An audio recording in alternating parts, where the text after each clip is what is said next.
man, let's shine the torches into the recesses of your checkered past, so that because it sounds like Ben and Julian want to, anyways. So, yeah, Julian, Ben, yeah.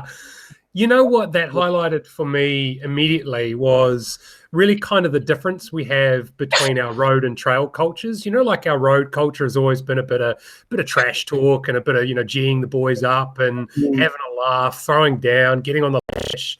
And the trail cultures, like kid gloves and it's that Instagram photos and that sort of deal. Yeah.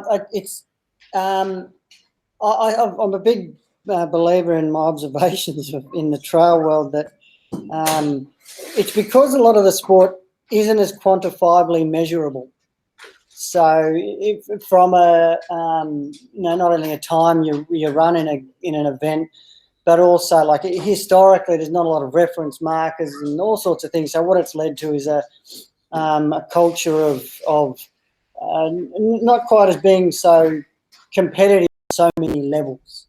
So while there's competition that exists within the trail running and ultra comp sport, it's not as layered. It's not as there's not as much depth to it. Whereas in your track and road running, there's far more history, and there's so many more layers, and how you can analyse and look at data and so on to therefore critique something.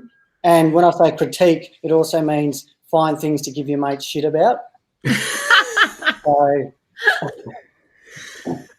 Because guys will give you a hard time form. If you're running a bunch of left-handers in a circle, it's you versus the stopwatch, and it's the same if you're out for a 42.2k marathon. Like it's really you versus the stopwatch. But trail and ultra, it's primarily going to start with you versus the distance, right? There's no point looking at the time if you can't do the distance. Yeah, but it's both. It's the same with the shorter stuff too, because there's no point looking at the time if you can't do the distance, say, in a marathon or even a 10k track. I think that's part of what I was saying about the culture of ultra running. It's like, it's about surviving or getting through it. The reality is pretty much anyone can get through a 100k race. You just move slow. Yep. So, but it's about what we celebrate in an ultra is completion a lot of the time, which is fine. There is nothing wrong with that, which is awesome. But at the competitive end of track running, completion is assumed, or even marathoning, completion is assumed. But it's only assumed because so many people have gone out and done it. Now I look at 100Ks and go, man, so many people have gone out and done these things now. Completion's a given. Kira just said he's going to go 100 miles. Are you going to go 100 miles, Dave? Yeah, why not? I mean, if I could finish it, the goal was just to finish. I just move slow.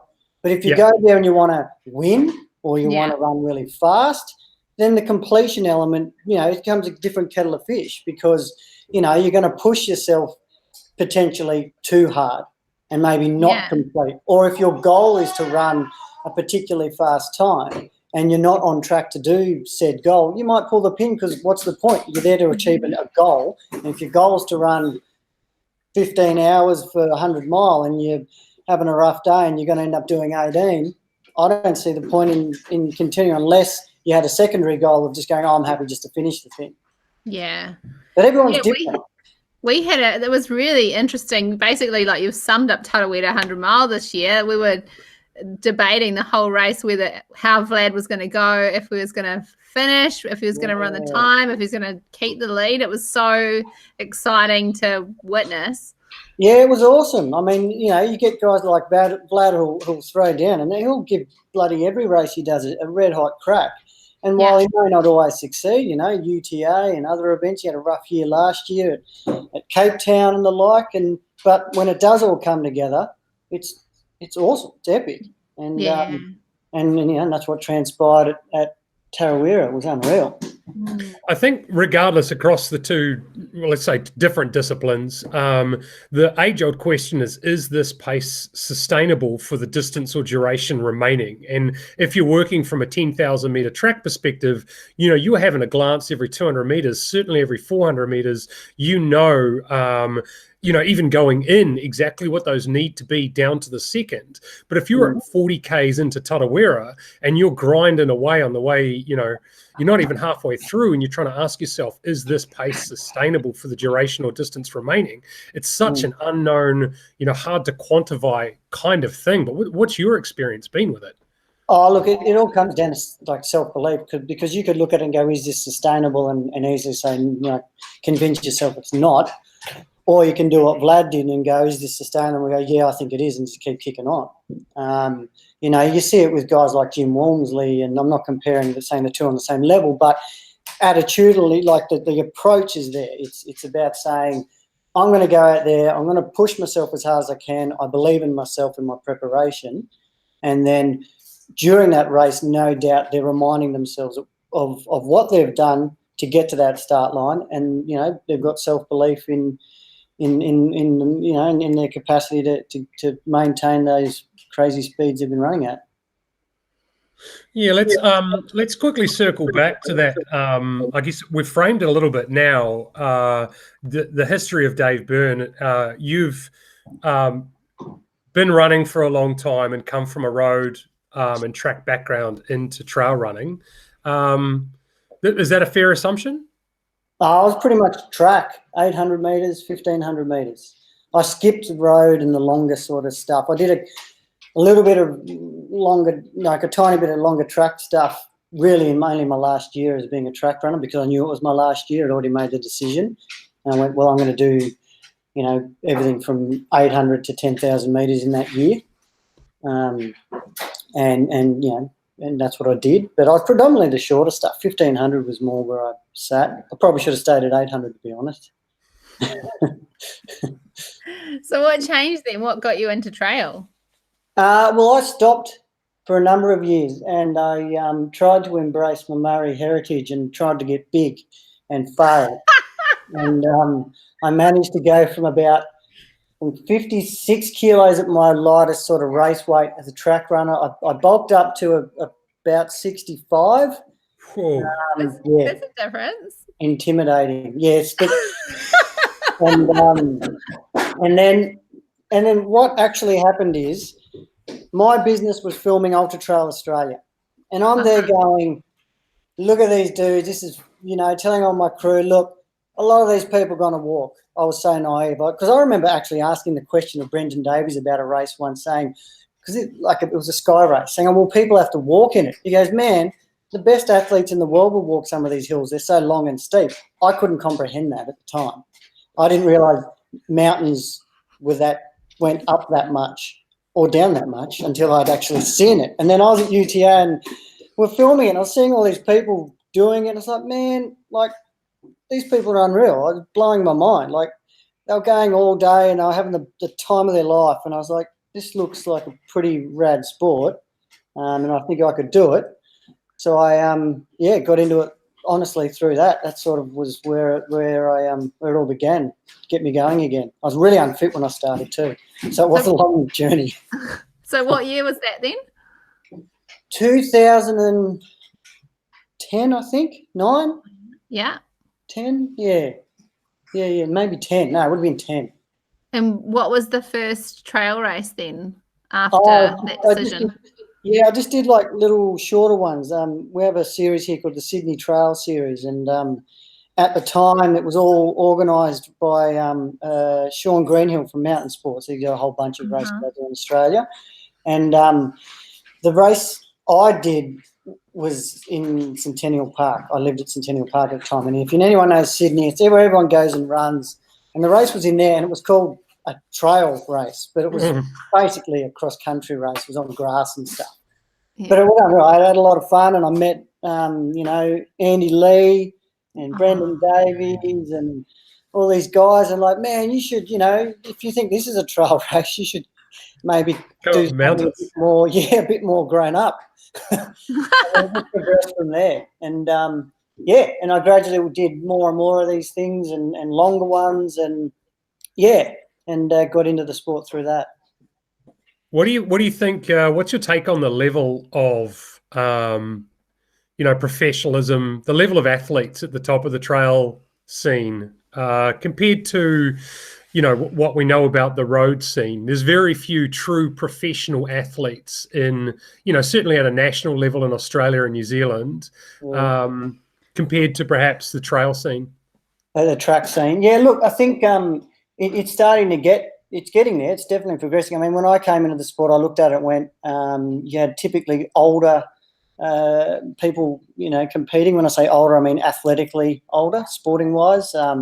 Most of the people that were running who had come from a track or road background, who may have had the big engine, the good genetics suited to being a trail runner or whatever, were coming into it later in their life, be it early 30s, that kind of time. Whereas now you're seeing guys coming from a track and road background getting into it in their, say, mid-20s.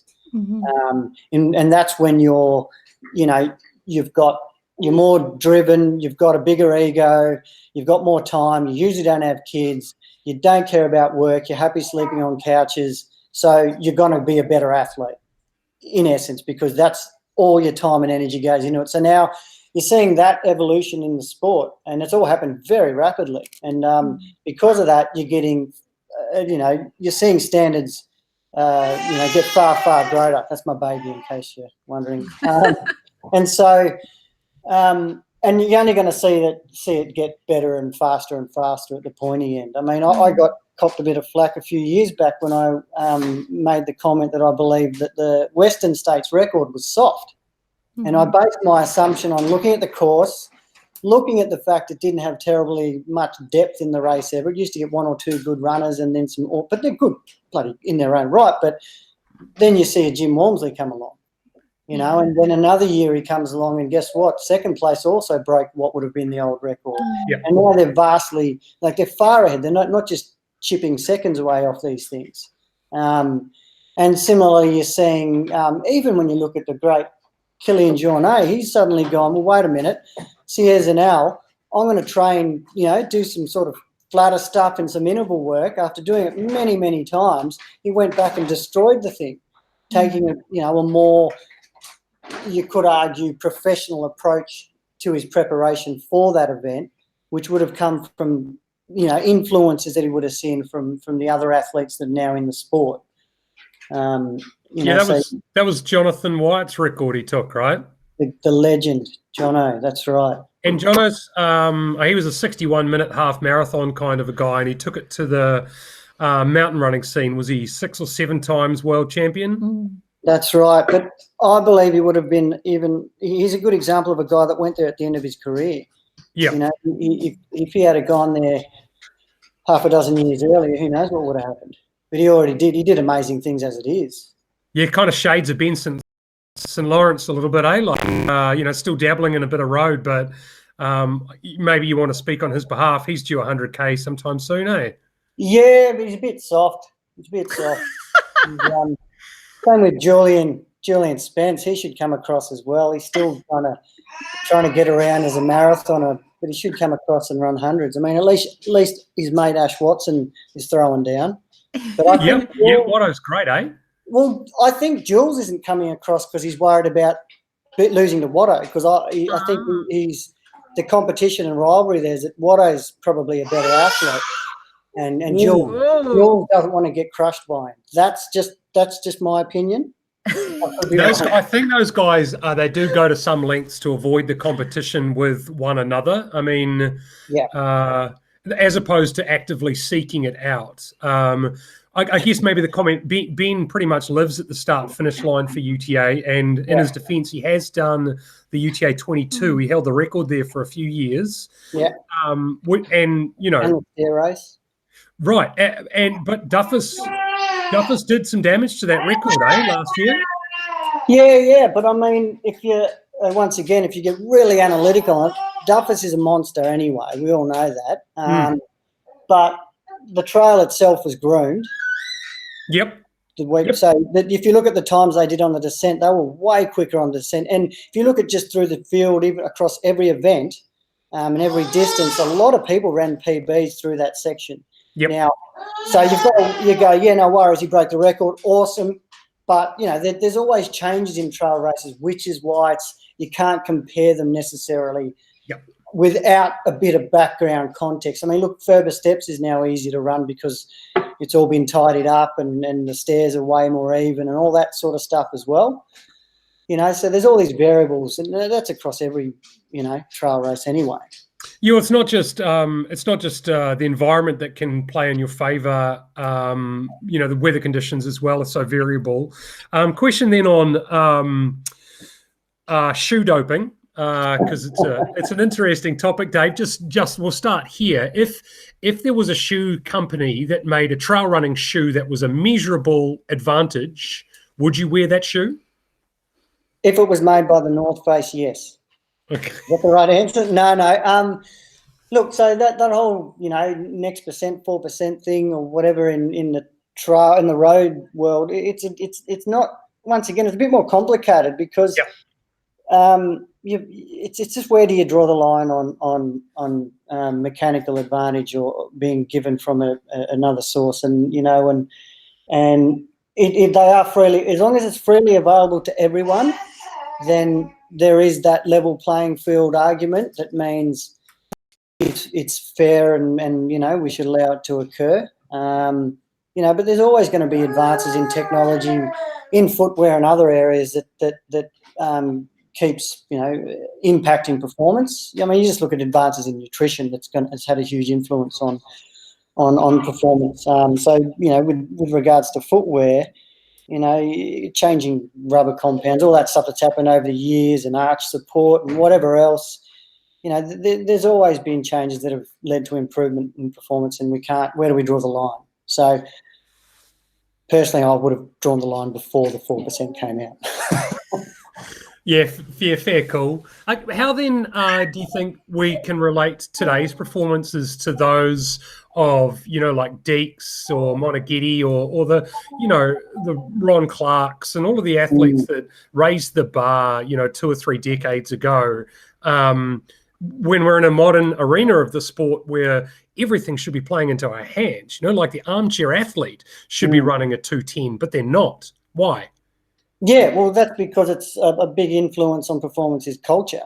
And so unless you've had back in the day, maybe they had less pressure from society to get a good job, to get a good education, to work hard, to have all sorts of other things happening, in their lives. The saying ignorance is bliss, there's truth in that, particularly for athletes. If you can be single-minded and have no other passions or interests or hobbies or things that are going to get in the way of your capacity to train and recover, then you're going to be a better athlete. So while, we've had technological advances and we've got greater research that should impact upon, what we do for our training and so on, we've also have if you just put it in the context of Australia, back in the day, Derek Clayton and guys back then who were ridiculous, did they have the same sorts of social pressures and that we have now? Maybe not. Did they have the same sort of financial pressure that we have now? Maybe not. But I look at it and go, look, life back then, there were also fewer sports, fewer things that took talent away from running in this instance. So, we had a handful of sports that people did. We identified with running culturally, so it was a socially acceptable thing to go out there and train and run lots and so on. Whereas now there's so many different sports and other things that people do that may take away from that pool of talent. And also, maybe people have just gotten soft. Possibly. Yeah. And interesting then to the chorus of well, let's not say newborn. Are we at toddler stage yet? What's happening in your house at the moment? No, I've got a little baby girl, Willow, and she's 10 months, just past 10 months. Getting on with a second tooth. Yeah, and so no, it's good fun. I've got a little pug dog as well. How has becoming a father affected your life as an athlete? Look, you've got less time. It's affected it more so in terms of recovery. because you know you don't have as much sleep, and you've got other distractions that mean you're more up and down and physically active and so on. So back in the day, you'd finish a run and then you'd sit around and have a coffee and have a long hot shower and then watch a movie or whatever. Now you kind of get back from a run and you're madly rushing around trying to baby wrangle so then my wife can go have some time to herself to go for a run or ride a bike or whatever. So so the major impact is it's time, which has led to less recovery and I mean probably less volume, but I was dropping volume anyway in terms of how much I ran. Is it still relevant for you as a you've got a pretty decent running age too. You've been an athlete for the bulk of your life. The context perhaps shifts a little bit in the focus for your training and the importance of of volume and how you structure your training. Yeah, look, I mean, I've always fiddled around with my training to use myself as a bit of a test bunny. I've gone through periods where I've wanted to see what big volume did to me. I've gone through periods where I did a lot of vert, and I've tried a bit of everything, and like now it essentially means I've got to be more refined and can't fiddle. So nowadays there's no junk, and you've got to manage my body a bit better because I'm old. In a running sense, so I can't move sideways. I can only move forwards and backwards. Moving sideways is really painful. I think volume wise, you can get away with less volume as you get older as well. Anyway, if you've been running for long enough, because you've got a lot of inherent strength that you've acquired through such a long life of putting one leg in front of the other. I like that. That speaks, I think, to that misconception that there is a training plan that you can just download and it's applicable to anyone because it means you've got to, hey, if you're an aspiring athlete, it's 100-mile weeks. It's the goalposts shift depending upon who you are, what your training history has been like, what you're working towards. So obviously those sorts of things have changed for you now, but let's look back a little bit. Big volume training for you, when you're perhaps at your best, what was a training week like? When I was in trail running, fit wise, or track. Yeah. It's a pretty textbook kind of week. It was an evolution of what, say, even a 1500 runner would do. You've got your Mondays, in essence, sort of like a recovery day. You might get out for 10 mile. You might double if you really want to. It's like 10 mile in the morning, easy 8K in the evening. Tuesday would be some sort of more high intense sort of session, maybe not great in volume. You might do a 5K warm up and it might be 6 by a K and 5K warm down.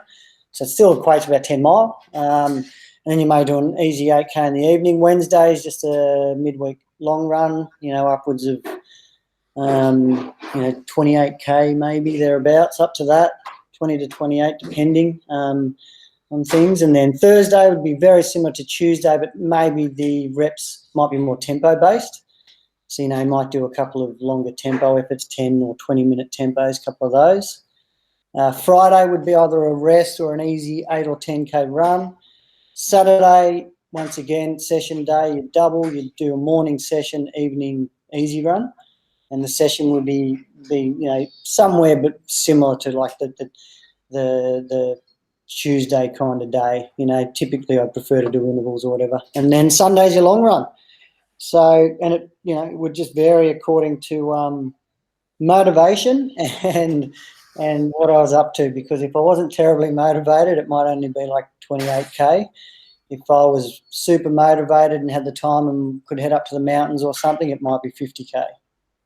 That's the golden plan right there. I think we're probably all cut from the same cloth when we're writing a training week that looks like that. Maybe we're dialing it back for the majority of athletes, but certainly that's the sort of thing I would expect to see in your training diary, I think. Yeah, when you're going well and, you know, you want to rack up 200K weeks, that's sort of where it sits. Yeah.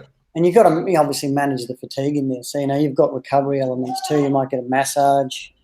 You might do a bit of stretching. Even though some people hate the idea of stretching and think static stretching's a complete waste of time.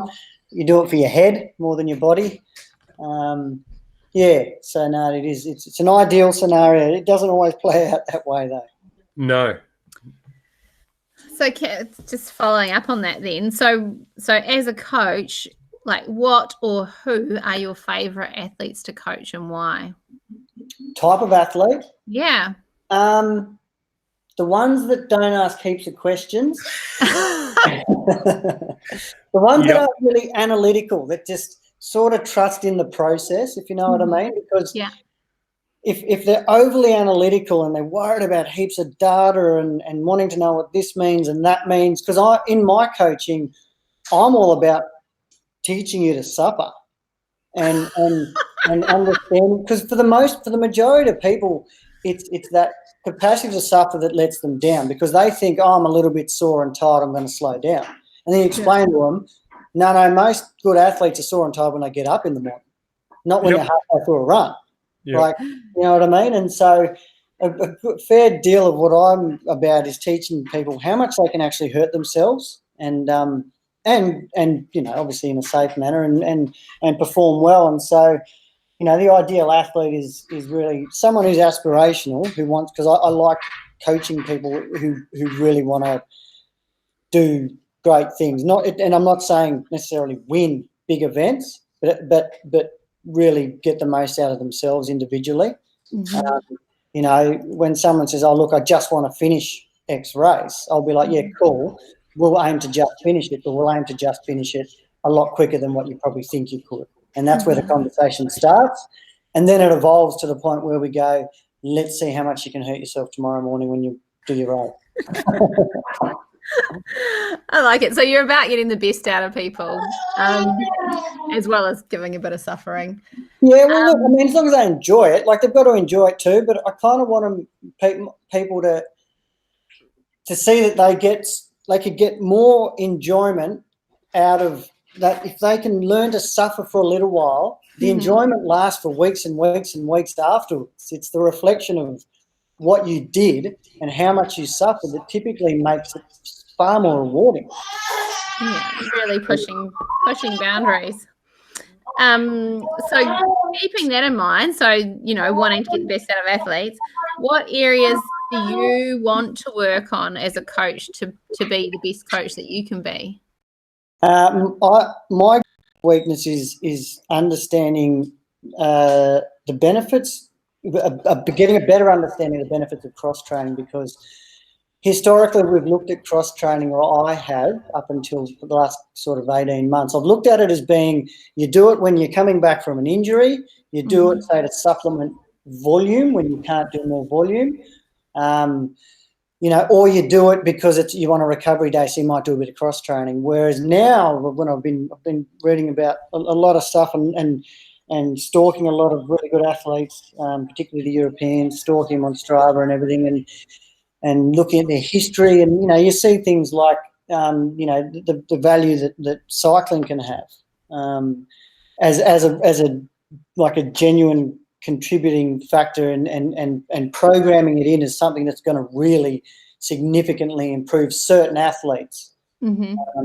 particularly in the ultra scene and mountains, like guys who want to run mountains. You know, it seems as though, you know, cycling can have a huge benefit on that. And so, yeah, it's just getting a better understanding of the value of cross-training and how to better implement it, rather than it being simply one of those sort of bonus kind of things. You know, you look at it as being, oh, it's a value add.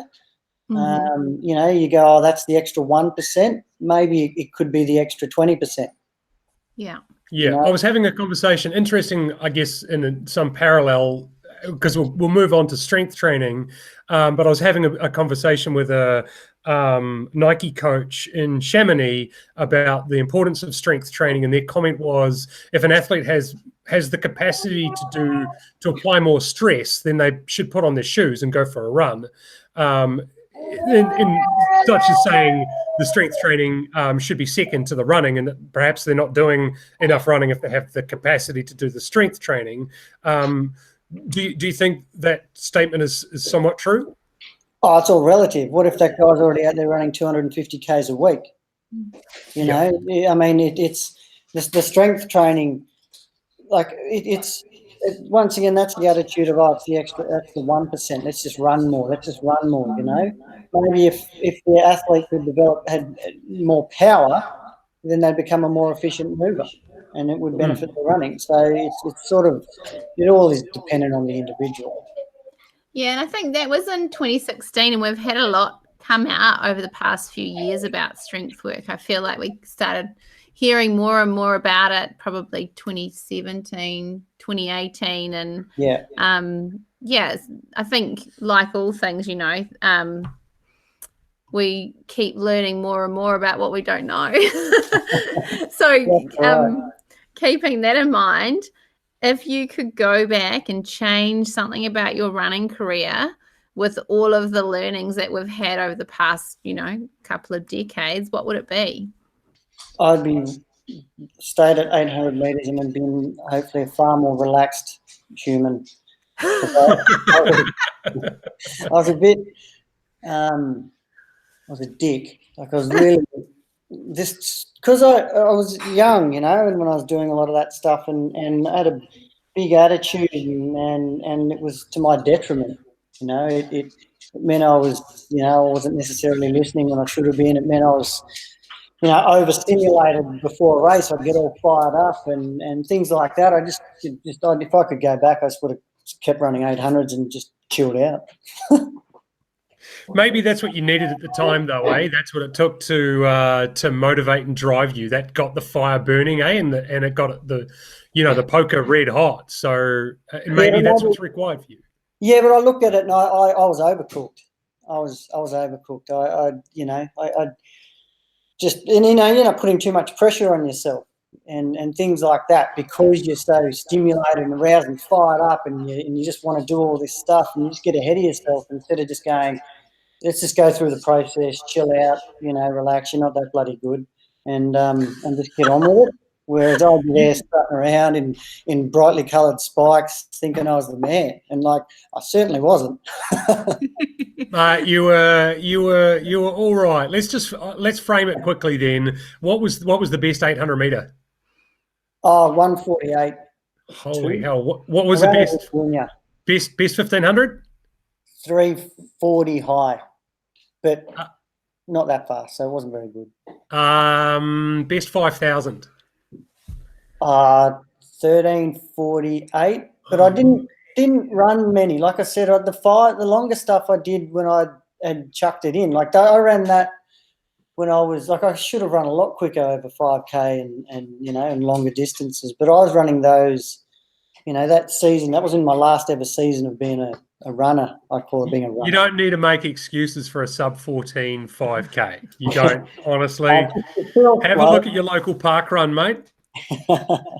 Reckon you could win that. The thing is about that race, it's got a good story. It was in Hobart, and I got out kicked by Mo Farah.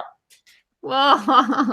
We were both like 6th and 7th or something. Got out kicked by him, and in the warm down, he was telling me, jogging around, he's like, man, you know, I'm going to win the Olympics one day. That's my goal. And I was like, dude, your goal should just be to make an Olympic team. Yeah. And subsequently kind of did a bit more than just making teams. Well, so that was a divergent path for the two of you, because he went on to develop a chronic respiratory illness that led to asthma and various other things, which is you know, massively beneficial, and you never got that, unfortunately. No, it's a letdown, and like my thyroid's perfectly fine, and the rest of it too. Damn. Oh man, you know what I love about you, David, is that you will just call it how you see it, and we'll worry about the cleanup afterwards. and it's Can you relate to that, I Kerry? definitely can, but shit, it's entertaining and a hell of a lot of fun. And I don't want to egg you on, but I certainly. You so do. No. I have to now quietly applaud your efforts to call a spade, and I'll just have to say that from one troll to another, I salute you. Thanks, man. I appreciate the support. Yeah, I know it means a lot to you. My my validation.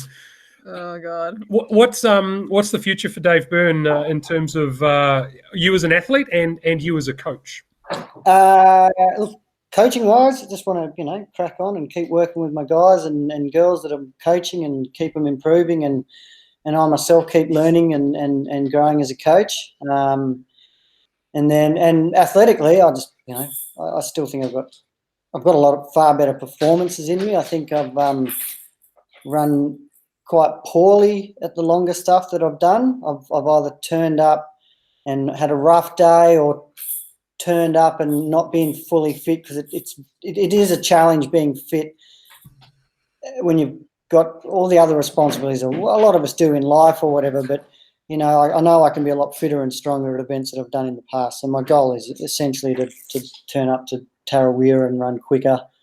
And and then I want to run well at UTA as well. And if things go all right, I'd love to run the 100 at UTA this year and be fit for it. So that's the sort of medium-term goal. It was really cool to watch was you bringing a teams race to Tarawera a couple of years ago and watching Reese and Watto and yourself lapping it out. You were like, it was like watching Team Sky or something as you're doing the first 40 Ks of Tarawera. You really, I think Reese owes you a lot of thanks for helping, orchestrate or set that up for him in some regard. He won it because of his incredible athleticism, but I mean, that was a cool thing to see. Do you think that fire still burns in the Australian marathon scene to bring it over and show the world how to run 100 Ks? Yeah. I mean, you just need to look at guys like Ash. Ash could probably go out there and run a cracking marathon time if he just wanted to do that. But, he's looking at running fast hundreds. You look at Vlad Shatrov. I mean, yeah, he's a bit older, but he could still run competitively on a domestic level in marathons, but he's going to the long stuff. Julian Spence, he'll eventually, get some testicular fortitude and come across and race 100, you'd hope. But I think also Tarawera is very attractive for Australian trail and ultra runners for various reasons. I mean, obviously it's very close by. It's easy to get there. But the course itself, it is made for a marathoner. It's fast and flat and beautiful and flows nicely. And so it's an easy stepping stone from being a road shorter distance guy to running that longer stuff, or even a stepping stone from road to trail. Because of the nature of the event, it's super positive and supportive, and you've got all that support throughout the entire race. There's no isolation. There's no at the top of a 3,000 metre mountain in the freezing cold, isolated, thinking, Jesus, what am I got myself into? So it's this.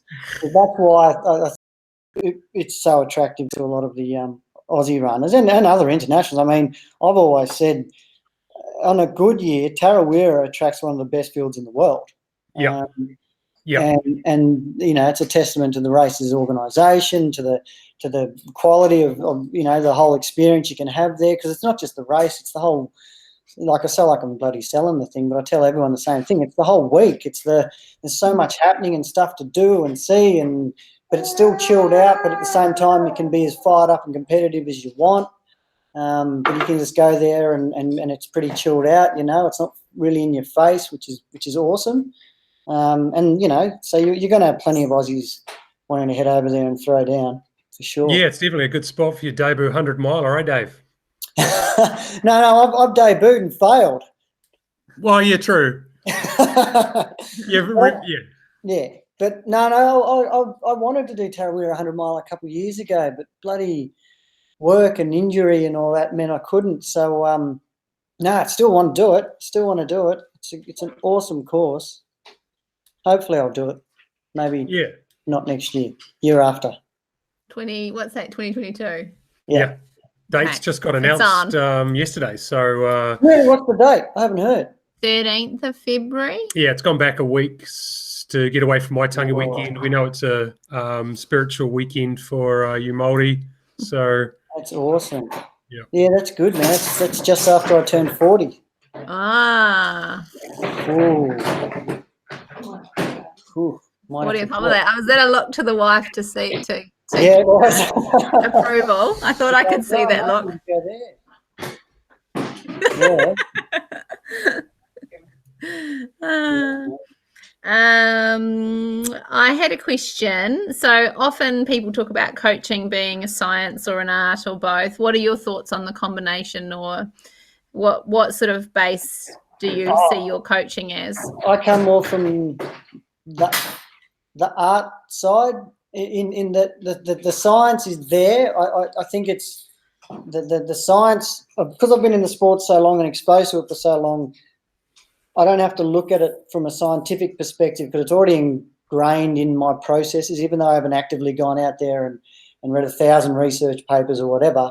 The people I've been influenced by have done all the legwork for me. Yeah. And in the sense of the science of the sport. But I prefer more the art of it. And, you've got the coaching side of it, but then you've got the strategy in terms of like a race. And I love that part. I love preparing, the athletes for a race and coming up with the best strategy to execute, essentially.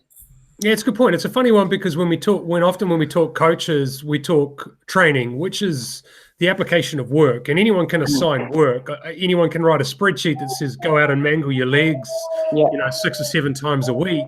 But you talk execution. There's some thoughts about nutrition in there. Hydration. There's a lot to the art that can't just simply be covered by the spreadsheets itself.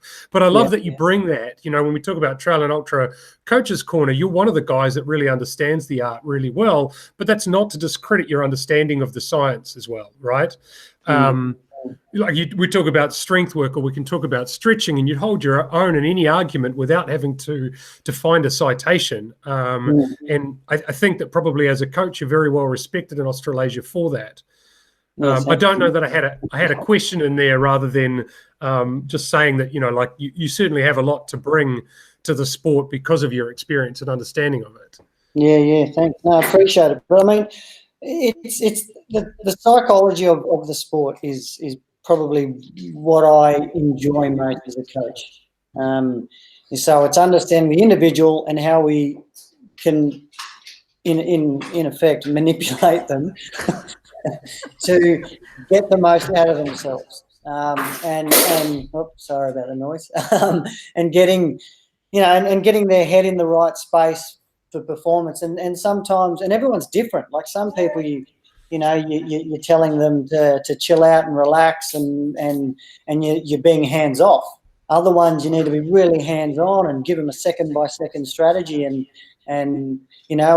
explain to them, how they should feel and what they should be thinking at certain times. So everyone's different in how to get the most out of them when it comes to a race. And I enjoy that part. Yeah, I'm just thinking about that too. That, like, obviously over your career, you would have had a lot of different coaches. Were there ones in particular that had a really positive impact on you, and if so, why? Yeah, look, the first coach I ever had was Marilyn Pearson, who is probably the most underrated coach in Australia because she's produced more. This is when I was a kid, quite young. Well, up until I ran my 800 metre PB with her when I was a kid. She coaches athletes from up in the Blue Mountains, and there's not many people out there, and she's produced more athletes that have gone on to like World Junior Championships and the like.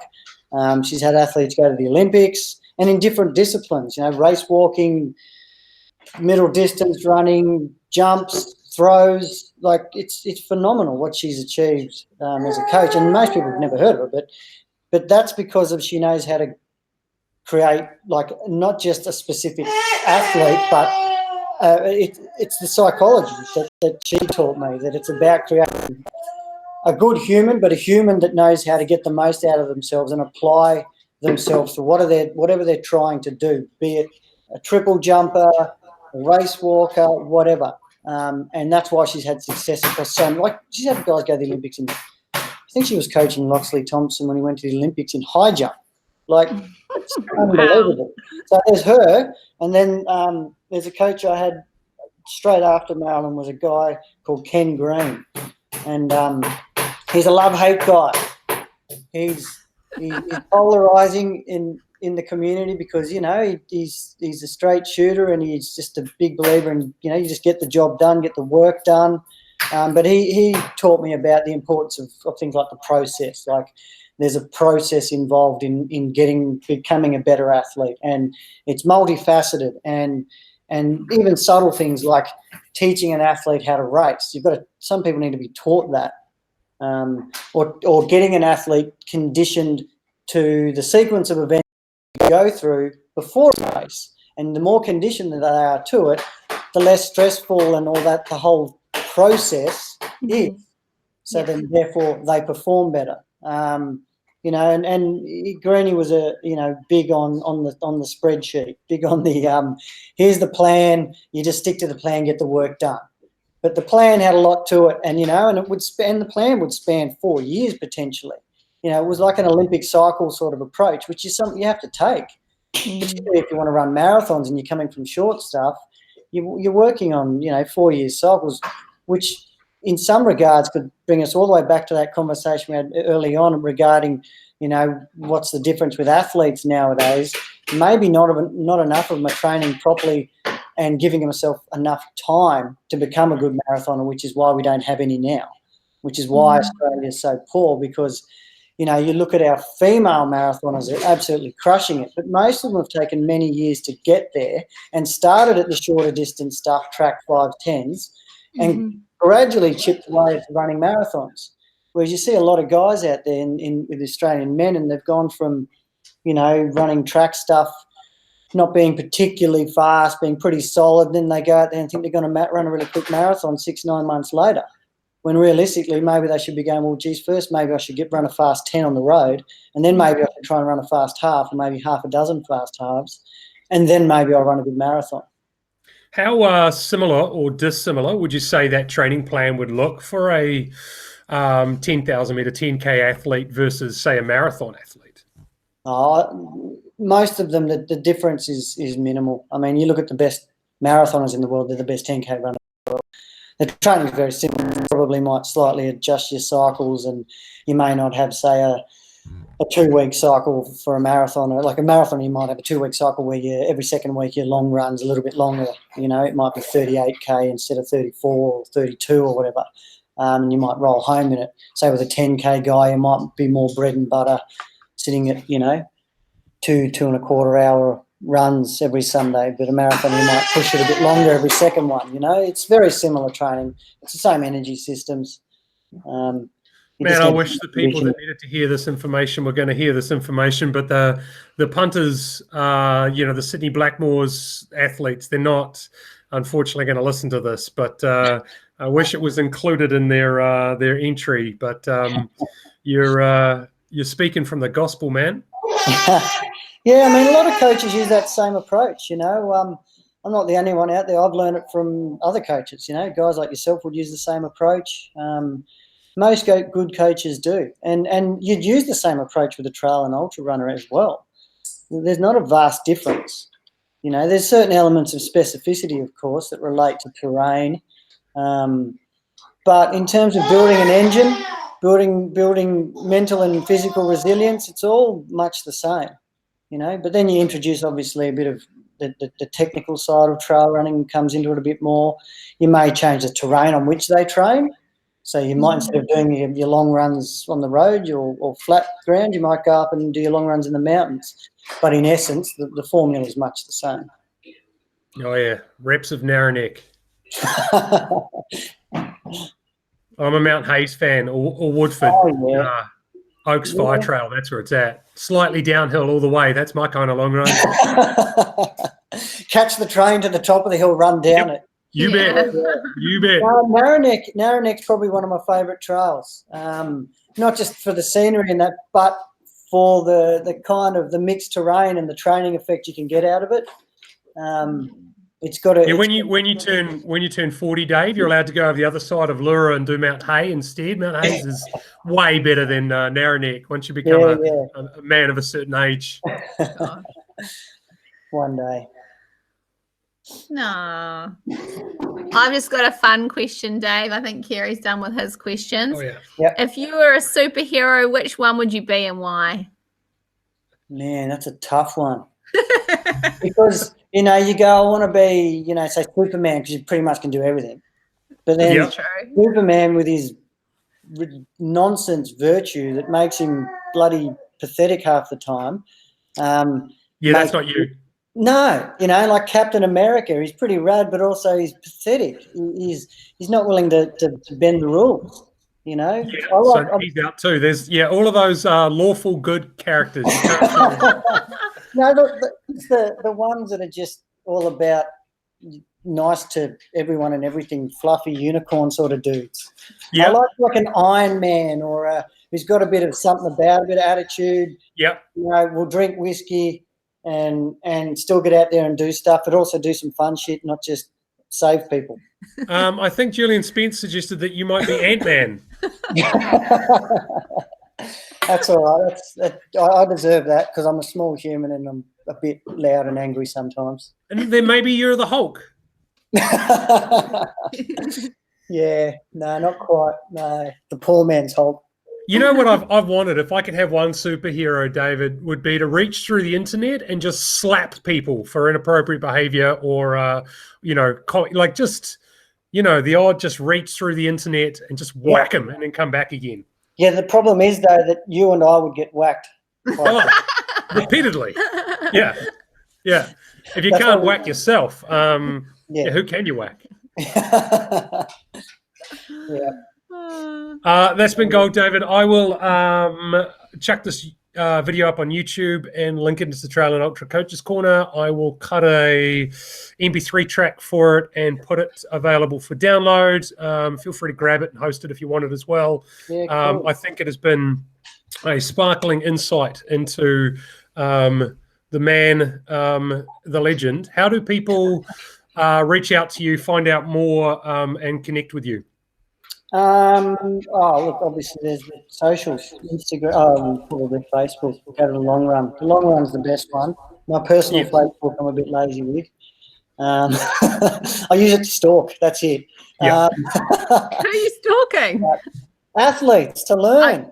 Oh, okay, yeah. Fair enough. Yeah. He has the ambition of being an Instagram influencer one day. So don't get me started. So like his Insta. yeah, like and follow on Instagram. Is that right, Dave? Oh, yeah. You can see photos. You know what I've noticed? When I put a photo up of, say, my dog or my baby, I lose followers. What? No way. Yeah, man. Every time, it'll only be like a few. I don't know. It might just be that I don't put a huge amount of stuff up there and it just happens for whatever algorithm. I don't know. Yeah. But this weird thing, you put up, because maybe people and I fully get it, dude, I don't follow you because your baby's rad and cute. I follow you because I want to see cool mountains and running. So I get it. Okay. Yep. But I would follow me because I've got an awesome pug dog. And it's Pug Life. That will get a following on its own, I think. Pugs are cute. Yeah. Pugs are awesome. They're the best, especially my pug. Love the pug. All right, David. Thanks for your time, mate. We will catch up online or up the mountains in October. Yeah. Awesome. Good. Cheers, matey. Have a good day, bro. Bye-bye. Hey. Bye.